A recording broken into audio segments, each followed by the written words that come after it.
Le désert et la terre aride se réjouiront. Le lieu stérile sera dans l'allégresse et fleurira comme la rose. Il fleurira abondamment et il sera dans l'allégresse, oui, dans l'allégresse, et il exultera.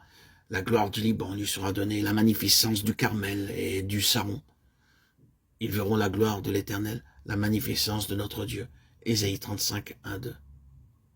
Pour votre propre jouissance et votre profit, continuez la lecture jusqu'à la fin du chapitre, car nous découvrirons de grandes vérités dans tous ces versets.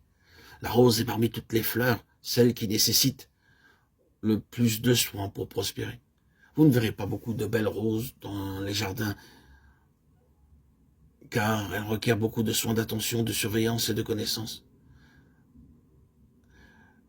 Et les parasites s'attaquent aux rosiers.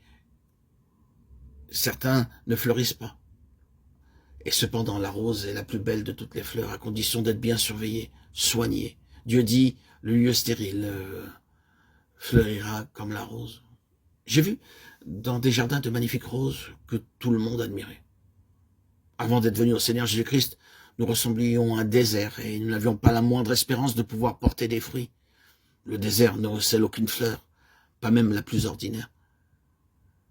Mais le Seigneur déclare ici que quoique stérile et sans valeur, il nous fera fleurir un jour comme une roseraie.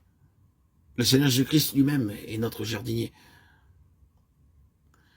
Comme il est noté dans Ésaïe 27, 3, Dieu dit, je t'arroserai de mes propres mains et je te garderai. Un très petit insecte peut même détruire une fleur et ses branches. Les maladies des plantes peuvent également détruire la fleur.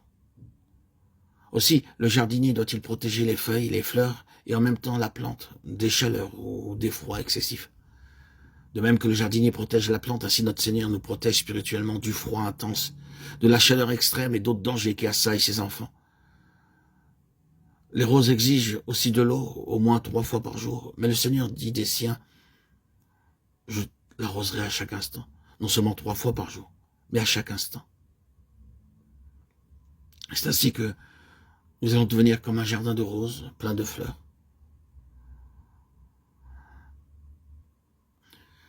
À Londres se trouve le Kew Garden, qui passe pour être le meilleur jardin botanique au monde. On y trouve plus de 110 espèces de roses. Des grandes, des petites roses, des roses de toutes les couleurs. Et chaque rosier exige des heures de soins minutieux. Il en résulte qu'un très doux parfum s'exhale dans tout le jardin. Notre vie tout entière peut devenir un magnifique jardin, dans la mesure où le Seigneur Jésus est continuellement avec nous. Le péché nous a ruinés et a laissé sur nous une trace hideuse que personne ne peut effacer. Sinon, le Seigneur Jésus lui-même.